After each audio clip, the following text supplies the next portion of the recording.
Good evening. Welcome to the Cancer Education Series. I'm Dick Deming. I'm Medical Director of MercyOne Cancer Center and the founder of Above and Beyond Cancer.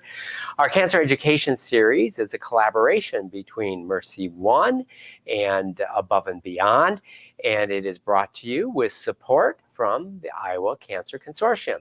And you guys are in for a treat, and I'm in for a treat tonight because I've got three of my favorite people here.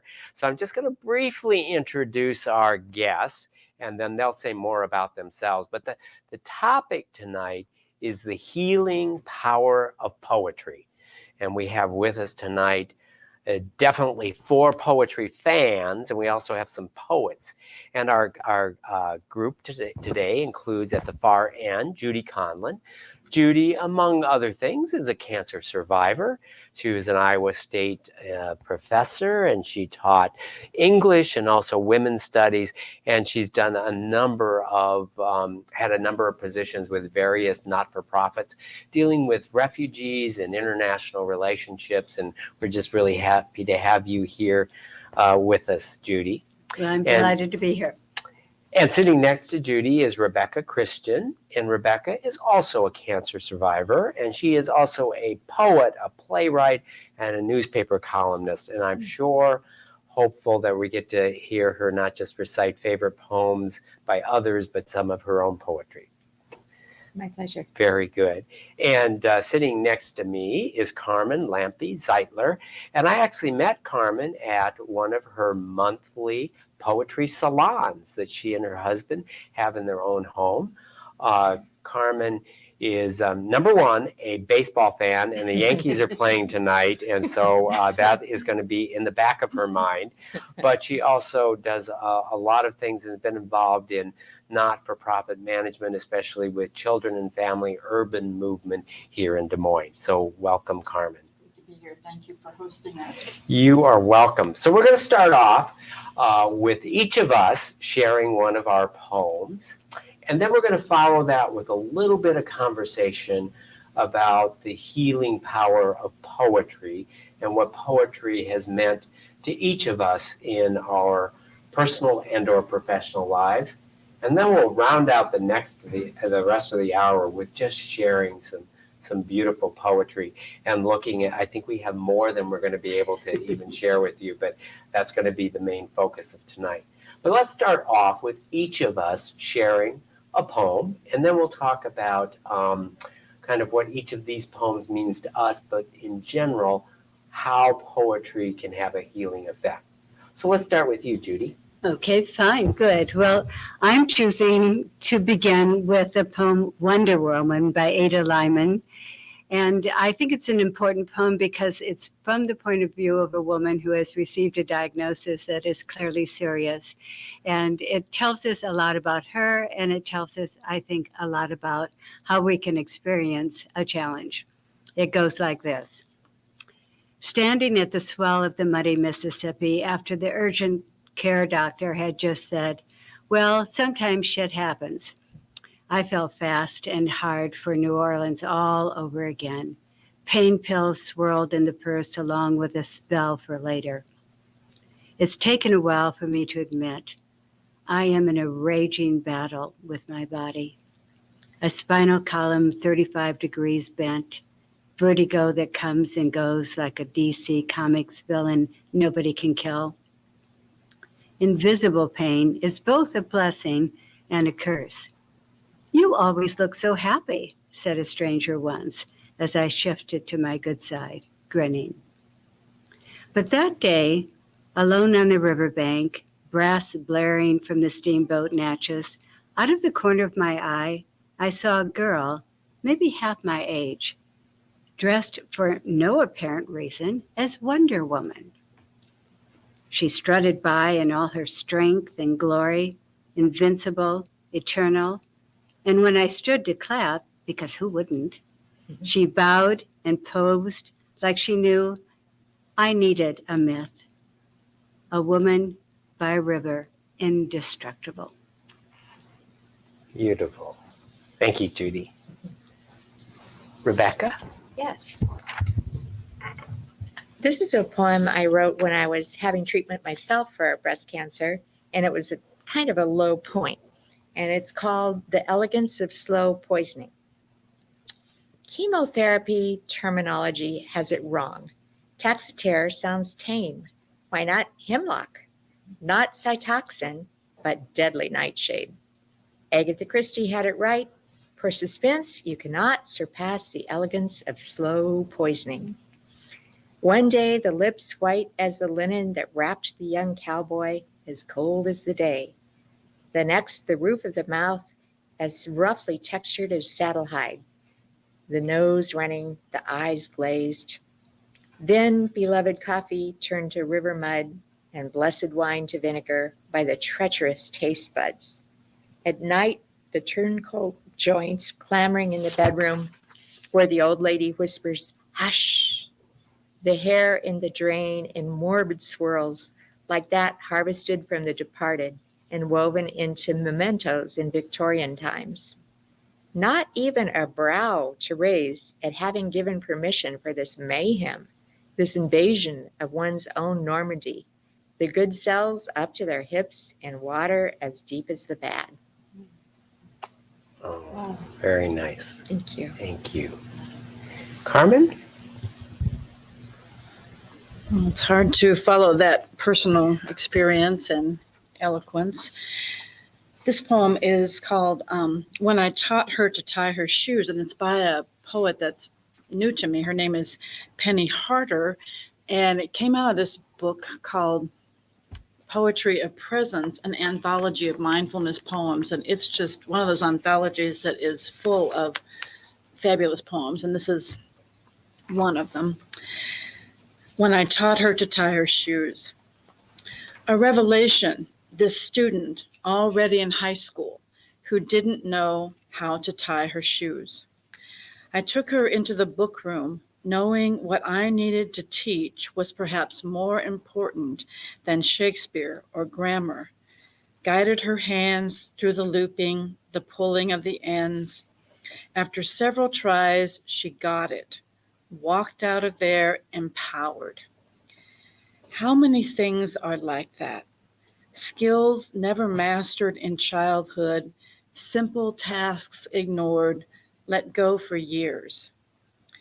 This morning, my head bald from chemotherapy, my feet farther away than they used to be as I bend to my own shoes. That student returns to teach me the meaning of life, to simply tie my laces and walk out of myself into this sunny winter day. Beautiful. And I get the opportunity now to share a poem, and this is by former poet laureate W.S. Merwin. And this poem I kind of like this year because of all that everybody is going through, and it's called Here Together. These days, I can see us clinging to each other as we are swept along by the current. I am clinging to you to keep you from being swept away, and you are clinging to me to keep me from being swept away from you. We see the shores blurring past as we hold each other in the rushing current. The daylight rushes unheard far above us. How long will we be swept along in the daylight? How long will we cling together in the night? And where will it carry us together? So thank you all for sharing the poem. And, maybe we'll start with you, Rebecca, because you're a cancer survivor and you're a poet. So I would imagine that you have a long history with poetry that preceded your cancer. Maybe just talk about how you got exposed to poetry, and then maybe elaborate on how poetry, reading and or writing, has been healing for you in your cancer journey. Sure. My parents both loved poetry, and my dad was a teacher of English. You should never call him an English teacher because that would imply that he was British. Very exacting with language. And my mother had grown up taking elocution lessons by a teacher with this wonderful name of Lenore Anthony on Kansas City's Country Club Plaza. And so she would often recite poetry or read poetry to us, and often it would be on occasions like the Highwayman on Halloween. So I grew up around great literature and poems, both fun and silly. We would often write each other poetry for special occasions like birthdays, and usually very terrible poetry that was nonetheless pretty fun. And then one of the great joys of my grown-up life has been Carmen and John's poetry salon at their home. It's just a magical time. So many different people from walks of life, very different taste in poetry, some that rhymes, some that doesn't, and always some wonderful food.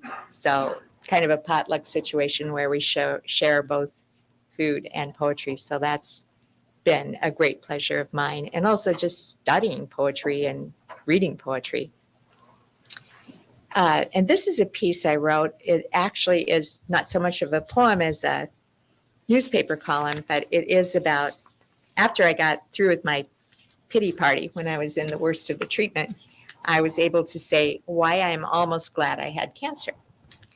I was startled when a young woman I know, a promising scientist, said she is grateful for her learning disabilities because they enable her to peer through a unique prism and appreciate others who are different. I don't think of myself as a cancer survivor because to me that has a melodramatic ring. I simply did what anyone would do, find good doctors and do what they told me to, which was to be cut, poisoned, and burned, surgery, chemotherapy, and radiation. Part of me remembers how nasty that was, but in a way, I feel like it happened to somebody else. After all, the brain, or maybe it's the spirit, has a wonderful amnesiac quality that enables women to even consider getting pregnant again after they've been through labor once.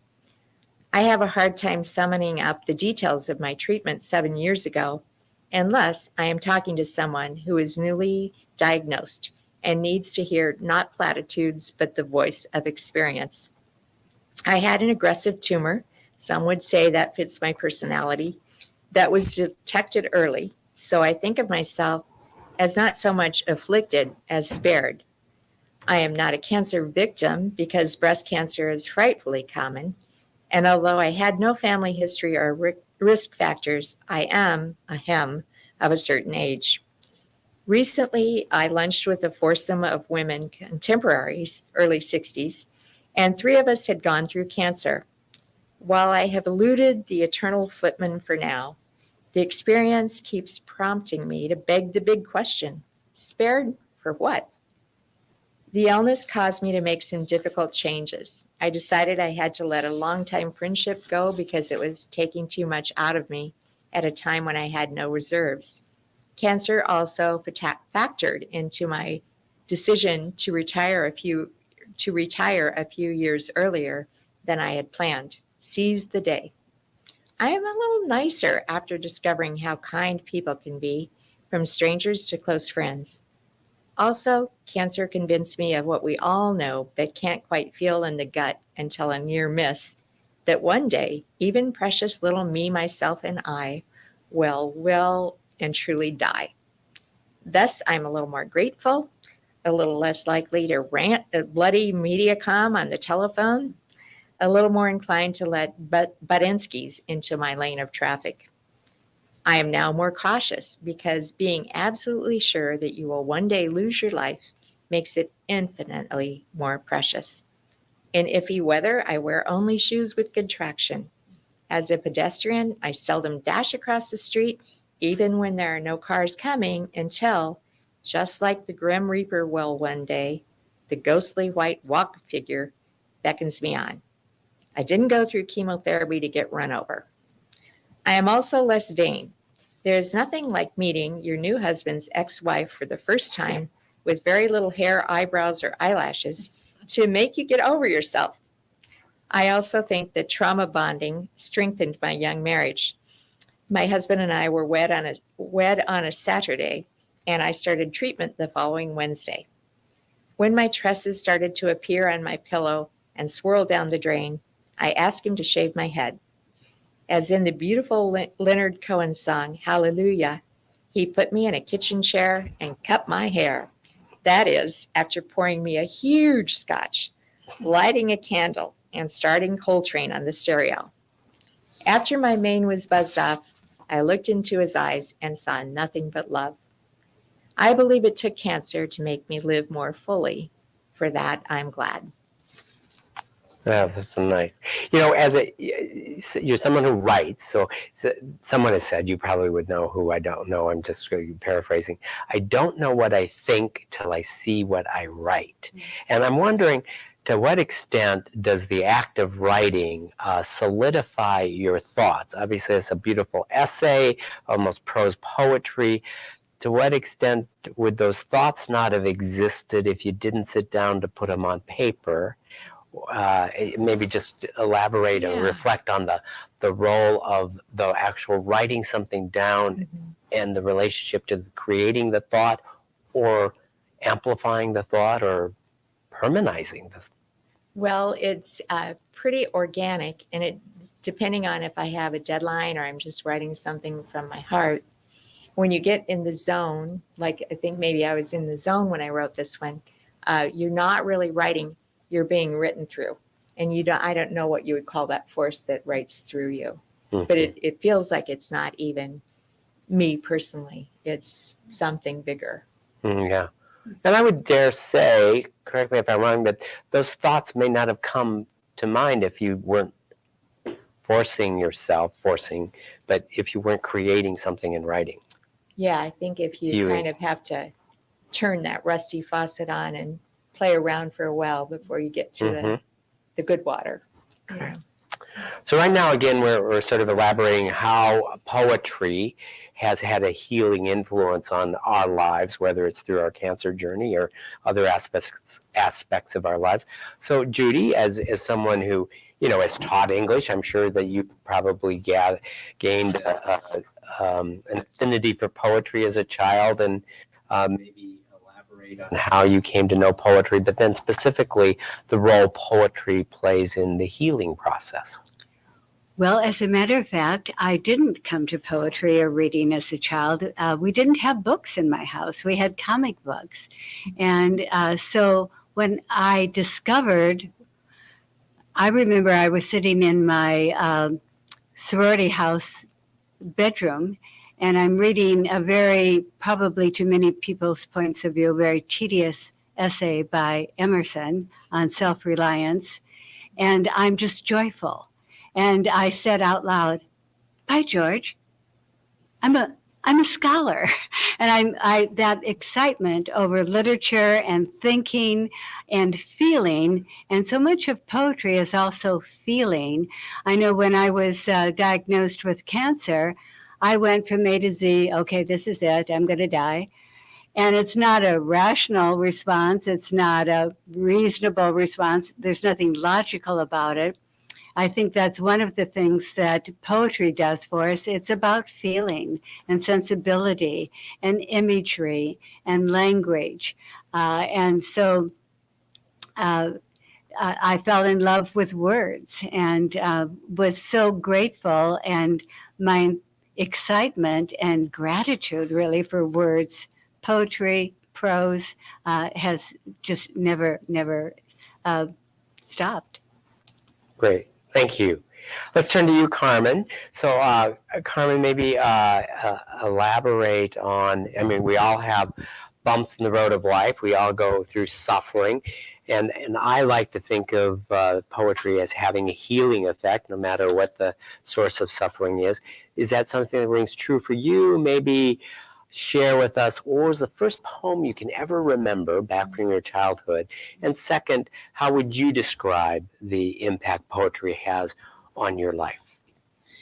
Well, unlike Judy, I didn't have a lot of exposure when I was a child, but my grandmother had an anthology of poetry, and the poem I remember is Trees by Joyce Kilmer.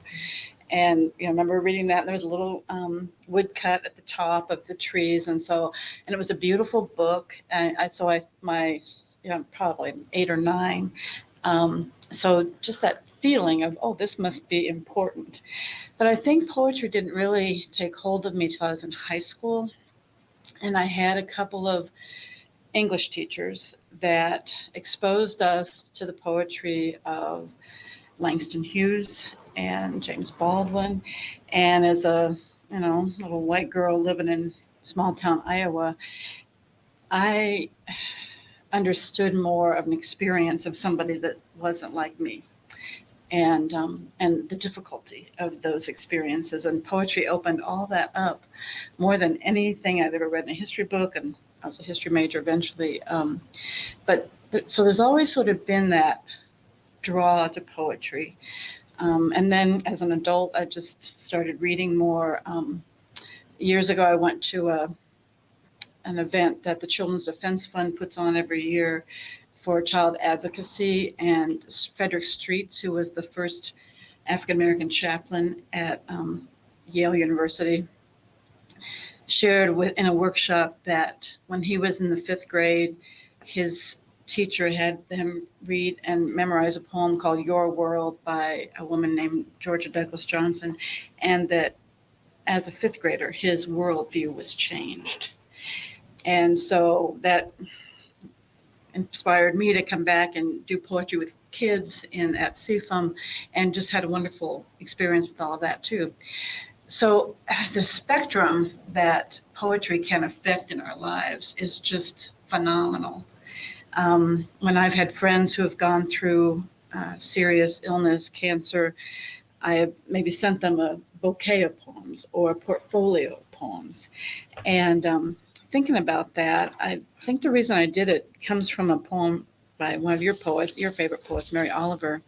And the poem is Mysteries, yes, but the line is, how people come from delight or the scars of damage to the comfort of a poem.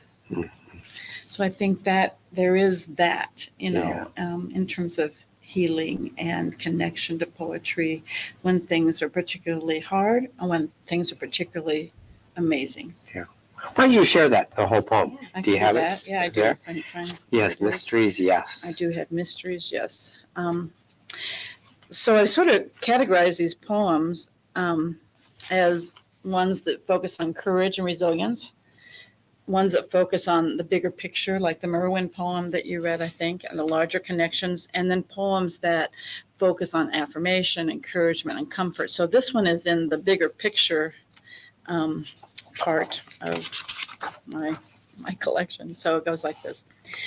Truly, we live with mysteries too marvelous to be understood. How grass can be nourishing in the mouths of lambs, how rivers and stones are forever in allegiance with gravity while we ourselves dream of rising, how 2 hands touch and the bonds will never be broken, how people come from delight or the scars of damage to the comfort of a poem. Let me keep my distance always from those who think they have the answers. Let me keep company always with those who say, look, and laugh in astonishment and bow their heads. Yeah, beautiful. So we're all fans of Mary Oliver. Actually, the week, I think, after her death, one at your poetry salon, which was the one I attended, we focused on her poetry. So in terms of healing, so Edward Hirsch wrote that reading poetry is an adventure in renewal, a creative act, a perpetual beginning, and a rebirth of wonder. And I think it's that emotional sense of wonder. And I think one of the reasons that I like poetry, and that poetry means, yes, you could read a novel and get some deep thought, but boy, it takes a lot of time to read it. The thing about the poetry is it's so sparse compared to other forms of writing, and it just is like the condensation of the wonder and the emotion. And obviously, to write good poetry, you have to choose your words wisely, because you don't have that many words. You don't get a 600-page novel. So that's what I tend to like about it. I also use poetry not only to nourish myself, it puts me in reflection, it makes me grateful, it makes me marvel at how wonderful the world is. But I also like to use it to share with patients. So I often will share poems with patients, not usually the first time I meet them, but as I establish a relationship. And we share poetry. I also, when I have medical students, the final exam for the medical student is they have to share a poem that they like and actually read it. And so I'm going to take the prerogative and do one more poem, and then I'm going to turn it over to you guys, and we'll go back to Judy. This is another poem that I like for several reasons. One, it talks about this time of turmoil and difficulty, and it really does seem like the last few years everyone has felt the pressure of gloom. And second, it also brings in nature, and like poetry, nature has a healing effect on me and on many people. So what could be better than poetry in nature about nature? And this is from Kentucky farmer poet Wendell Berry, and it is called The Peace of Wild Things, and peace as in Peace. When despair for the world grows in me, and I wake in the night at the least sound in fear of what my life and my children's lives may be, I go and lie down where the wood drake rests in his beauty on the water and the great heron feeds. I come into the peace of wild things who do not tax their lives with forethought of grief. I come into the presence of still water, and I feel above me the day-blind stars waiting with their light. For a time, I rest in the grace of the world, and I am free.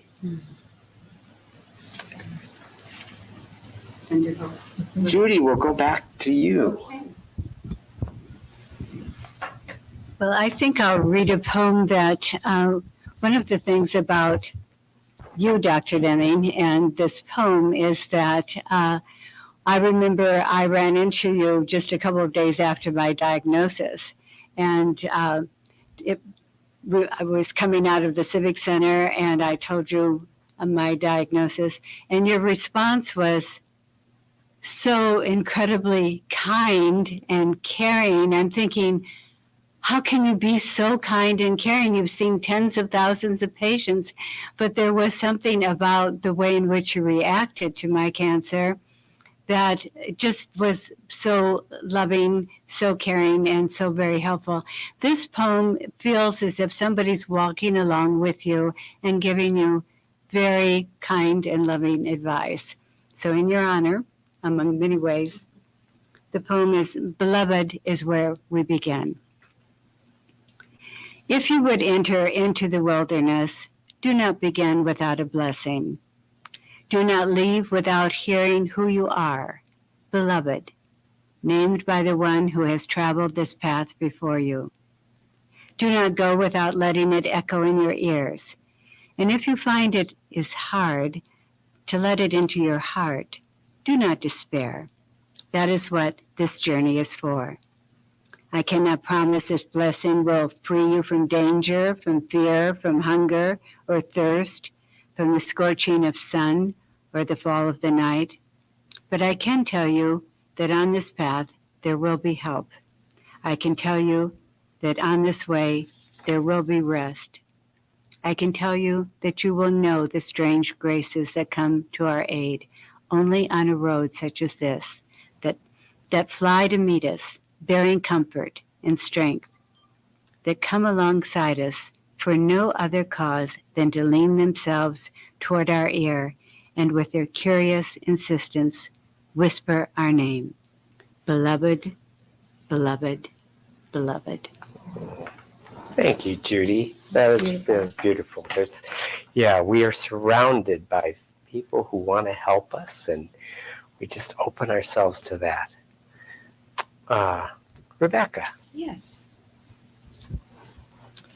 The one I would like to read next is probably familiar to a lot of people. It's called Hope by Emily Dickinson. And my husband, John, proposed on a Sunday, and on the following Friday, a routine mammogram showed cancer. And we were going to be married a few months later, but then decided that we would like to go through this together as a married couple. And I asked my mother, who had great stage presence, to pick a poem that she could read at our wedding. And she did a very good job. But on the last line, her voice quivered just a little bit, which usually she would not have permitted herself to give into that. But hope is the thing with feathers that perches in the soul and sings the tune without the words and never stops at all. And sweetest in the gale is heard, and sore must be the storm that could abash the little bird that kept so many warm. I've heard it in the cellist land and on the strangest sea, yet never in extremity it asked a crumb of me. Beautiful.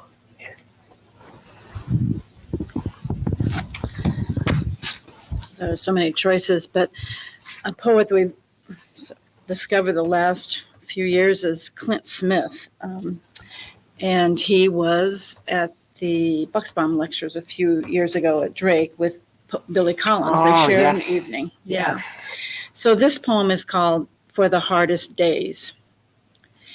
Some evenings, after days when the world feels like it has poured all its despair into me, when I am awash with burdens that rest atop my body like a burlap of jostling shadows, I find a place to watch the sunset.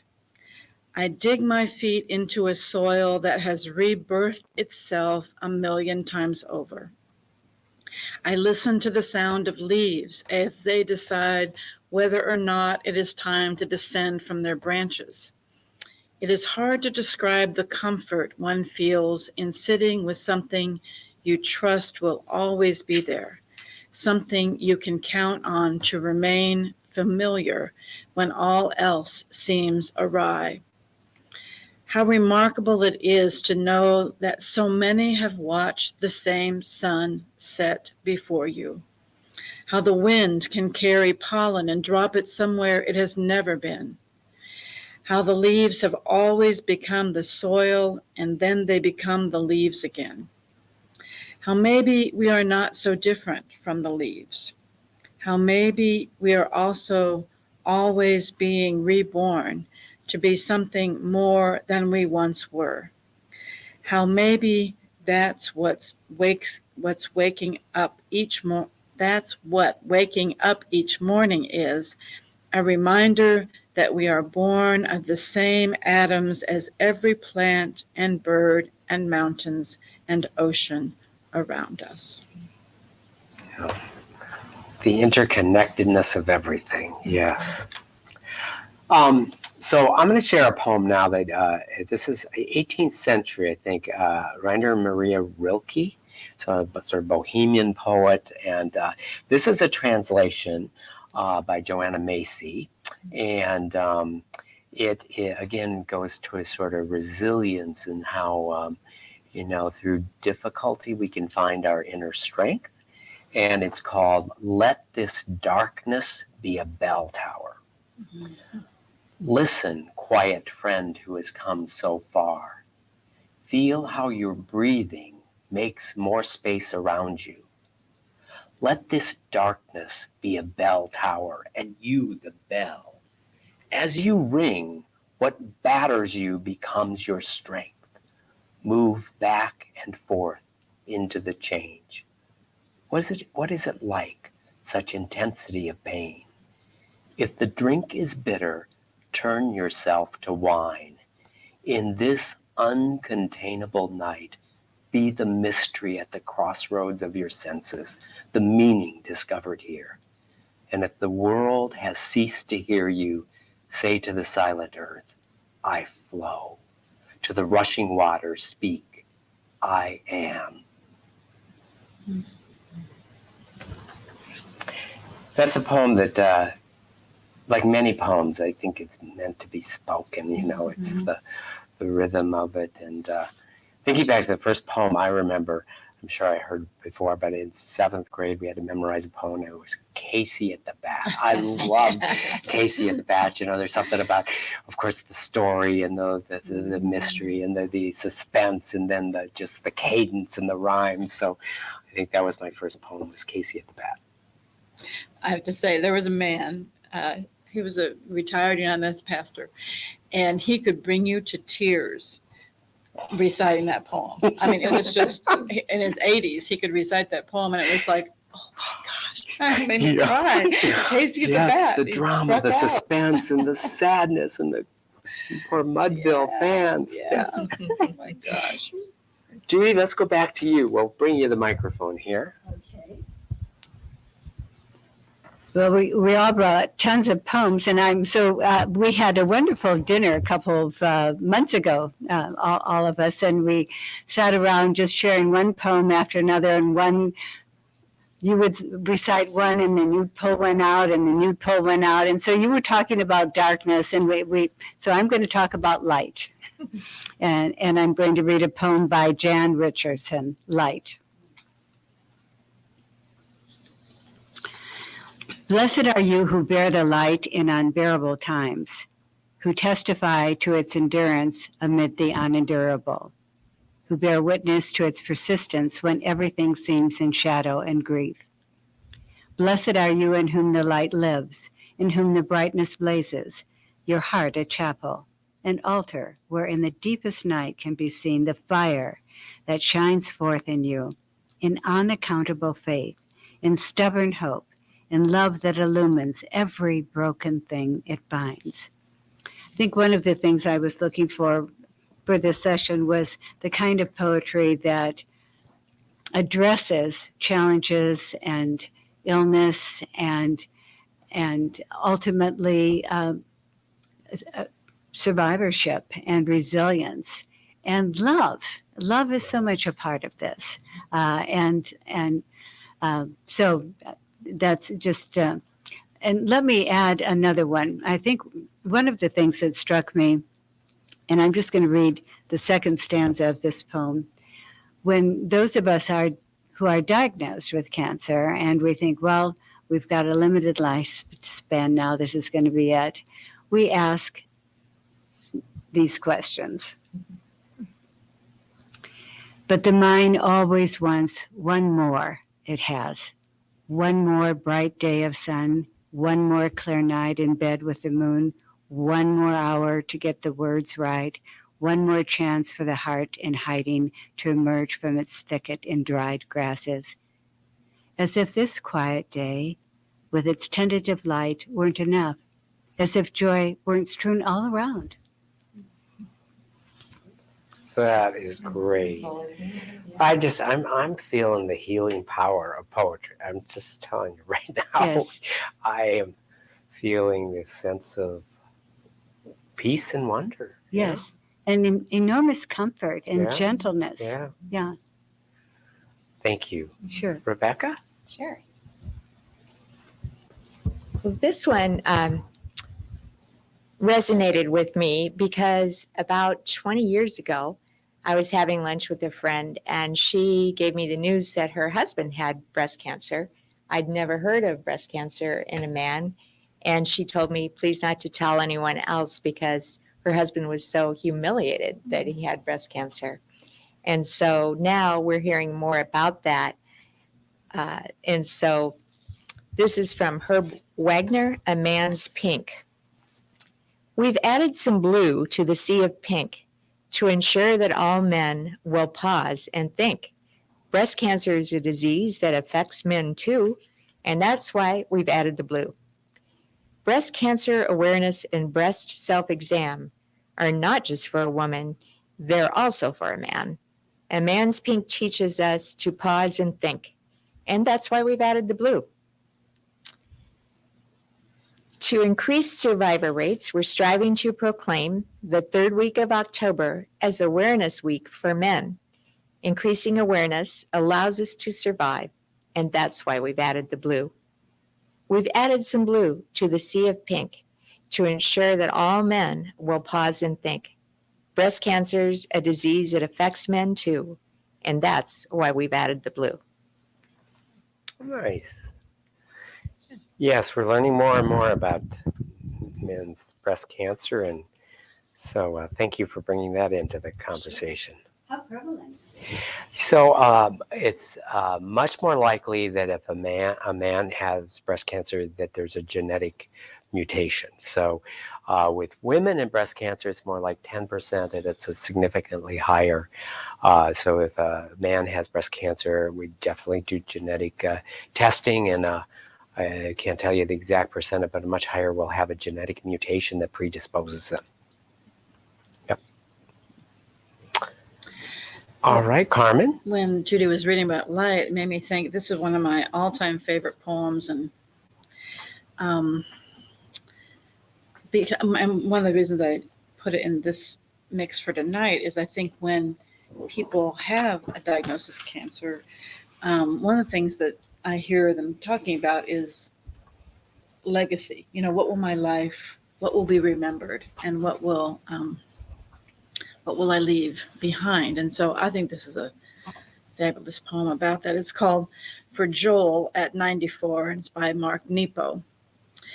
They say that miners in South America strap small lamps around their chest, that this works better than light coming from the center of your head. They say the head can be fooled, but the heart can't turn without the body. This makes me think of you digging your way through your long life, lighting everything with your heart. It's a good way to live. And when we sit at the end of the day, our hearts illumine the day, and we see each other in its radiance. I can tell it reminds you of many circles you've been a part of. It's a good way to measure time, to make our way on earth by the light coming from our heart. This is what you've taught us. Is it any wonder that what you touch, including us, glows? Beautiful. So I'm going to bring nature back in, and autumn. So we are now officially in autumn. And I'm going to go back to, again, the Kentucky farmer poet, Wendell Berry. And this is an autumn poem, and it is entitled Grace. The woods are shining this morning, red, gold, and green. The leaves lie on the ground or fall or hang, full of light in the air still. Perfect in its rise and in its fall. It takes the place it has been coming to forever. It has not hastened here or lagged. See how surely it has sought itself, its roots passing lordly through the earth. See how without confusion it is all that it is, and how flawless its grace is. Running or walking, the way is the same. Be still, be still. He moves your bones, and the way is clear.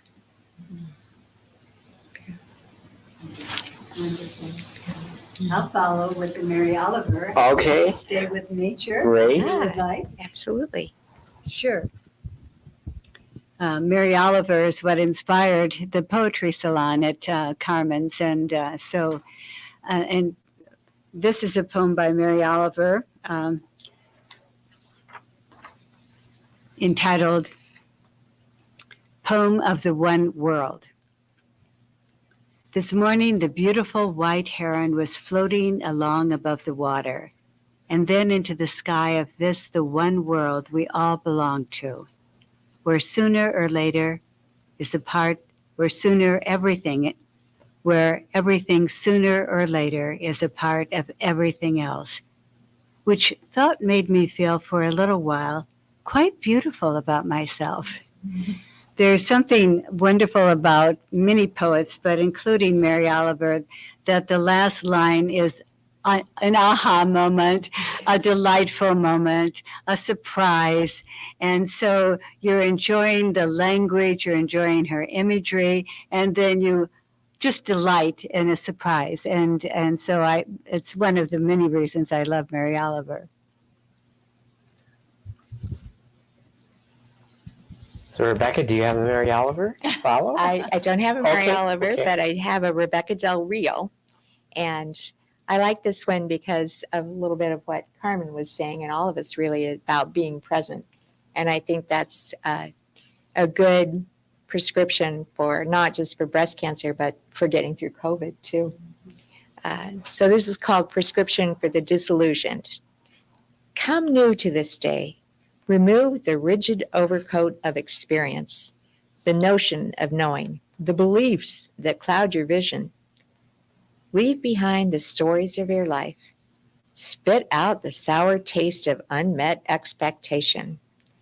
Let the stale scent of what ifs waft back into the swamp of your useless fears.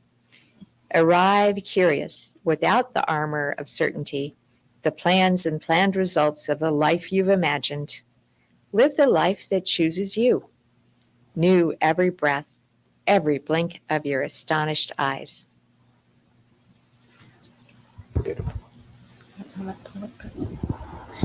Well, okay, I'll do Mary Oliver with nature.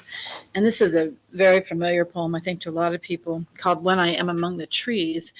And one of the things that poetry is an invitation to slow down, to be present, as you said, and to notice. And so Mary Oliver is a master of that. So when I am among the trees, especially the willows and the honey locust, equally the beech, the oaks, and the pines, they give off such hints of gladness, I would almost say that they save me, and daily.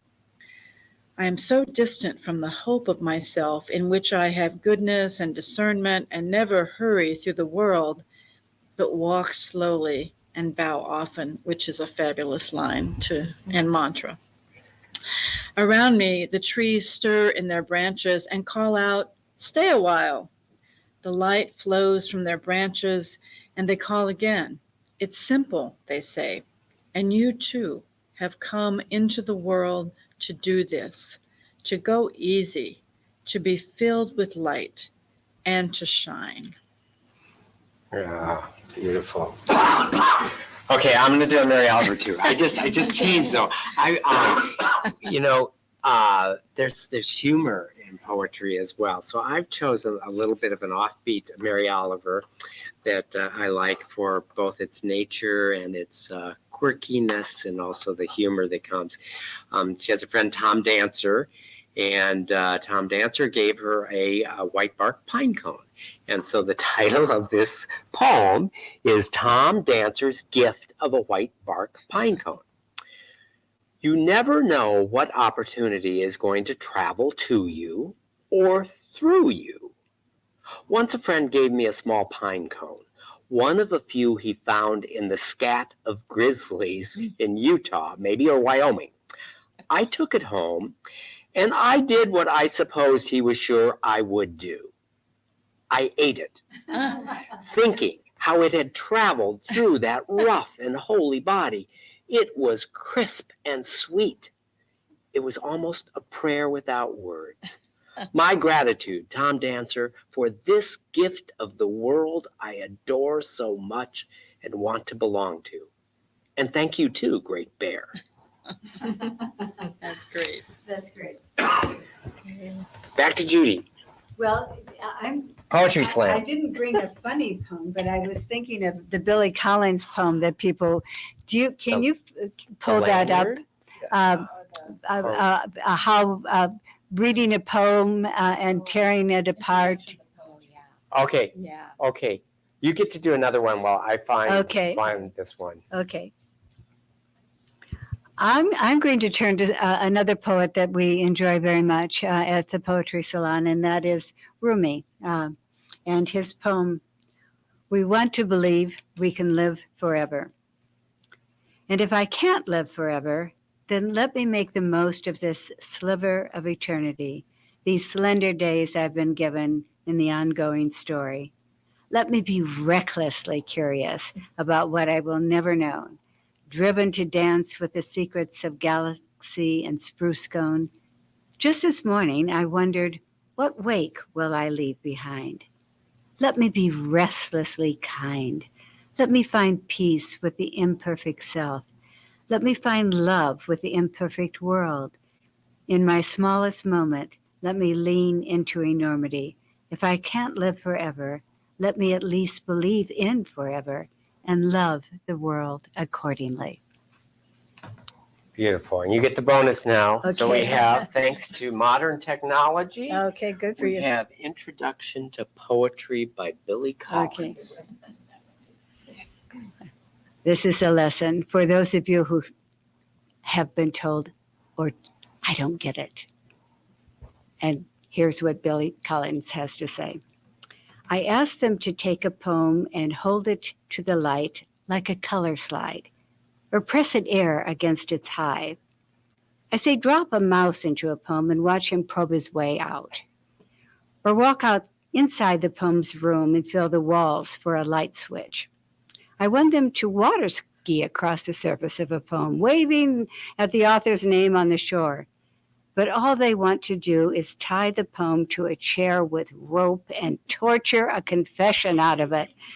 They begin with beating it with a hose to find out what it really means.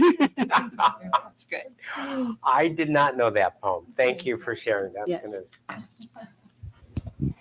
Well, talking about Rumi, I wish I had brought a poem that I wrote, and I think I shared it at Poetry Salon, called If Rumi Were Your Roomie, and how tedious would be with all that hopping up and down and joy and rhapsodizing so that you couldn't sleep.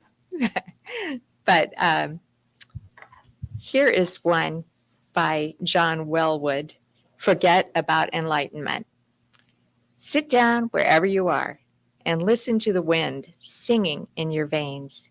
Feel the love, the longing, the fear in your bones. Open your heart to who you are right now, not who you would like to be, not the saint you are striving to become, but the being right here before you, inside you, around you. All of you is holy. You are already more and less than whatever you can know. Breathe out, touch in, let go. Thank you. Sure. So this has some humor to it and also substance. So it's called What You Missed That Day You Were Absent from Fourth Grade by Brad Aaron Maudlin. Mrs. Nelson explained how to stand still and listen to the wind, how to find meaning in pumping gas, how peeling potatoes can be a form of prayer. She took questions on how not to feel lost in the dark. After lunch, she distributed worksheets that covered ways to remember your grandfather's voice. Then the class discussed falling asleep without feeling you had forgotten to do something else, something important, and how to believe the house you wake in is your home. This prompted Mrs. Nelson to draw a chalkboard diagram detailing how to chant the Psalms during cigarette breaks and how not to squirm for sound when your own thoughts are all you hear. Also, that you are enough. The English lesson was that I am is a complete sentence. And just before the afternoon bell, she made the math equation look easy. The one that proves that hundreds of questions and feeling cold and all those nights spent looking for whatever it was you lost and one person add up to something. Yeah. I first heard that poem on Poetry Unbound with Padre Cotum.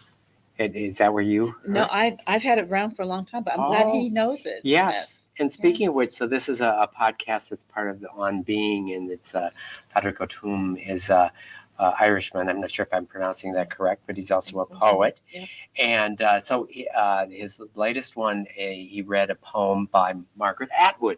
So I had not heard this before, and this was just earlier this week. So this will be my first time reciting this, and this is called All Bread by Margaret Atwood. All bread is made of wood, cow dung, packed brown moss, the bodies of dead animals, the teeth and backbones, what is left after the ravens.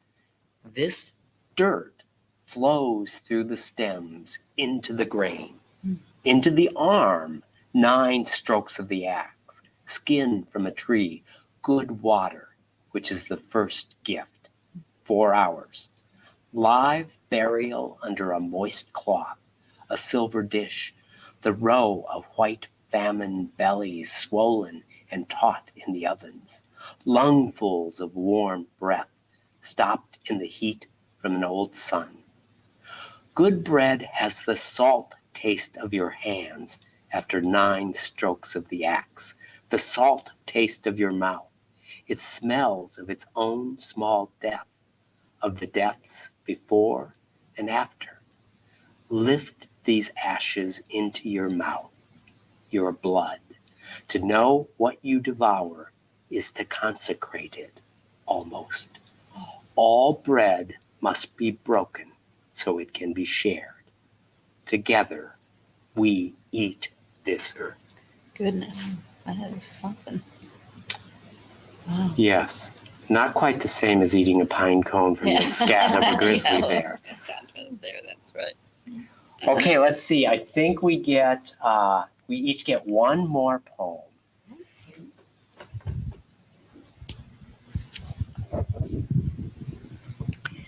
Well, and very quickly, let me say also, we were blessed in Des Moines to have the National Poetry Festival for 15 years.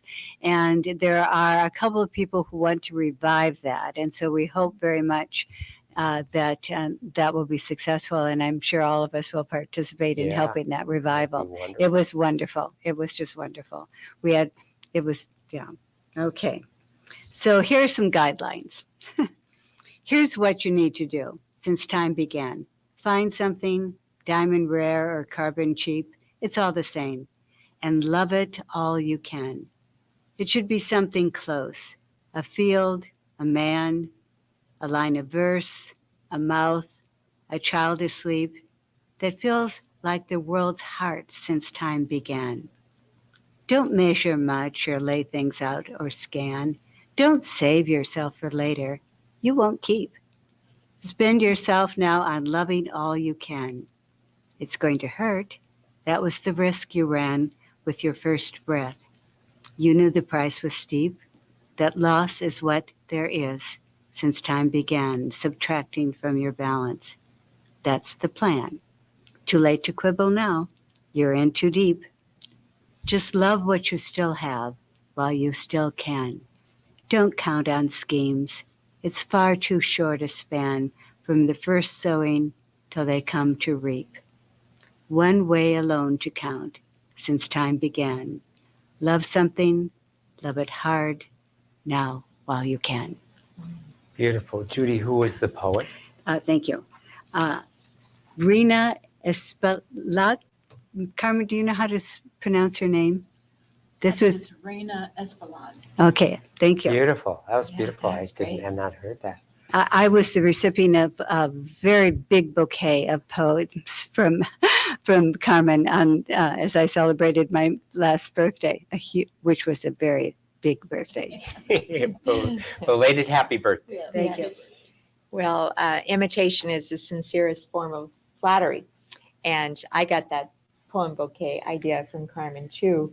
And so I've done that many times, and people are just so much more delighted than if you bought them something, especially if you tailor the poem to them and whatever they're going through or for their birthday. Yep. It's just a wonderful idea.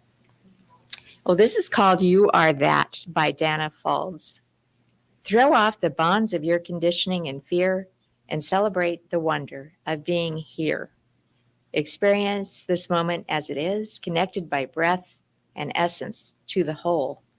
You couldn't be separate if you tried. Live this day as if the earth exhales blessings in your direction, as if trees speak their deepest secrets in your ear, as if bird songs can lift you outside your ordinary state of mind and bring you into truth. Be the creative juice flowing through the universe. Be compassion in action and wholeness in motion.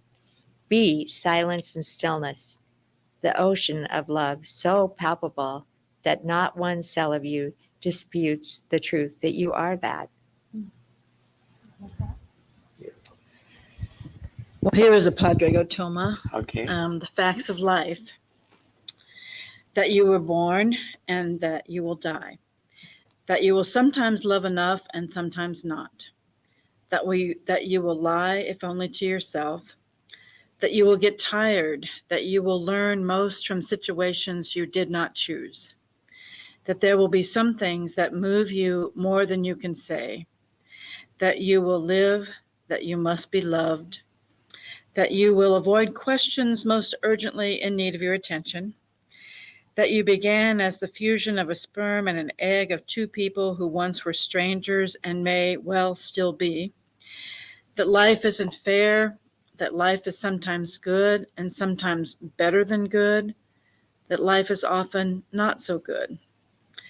That life is real, and if you can survive it well with love and art and meaning given where meaning's scarce.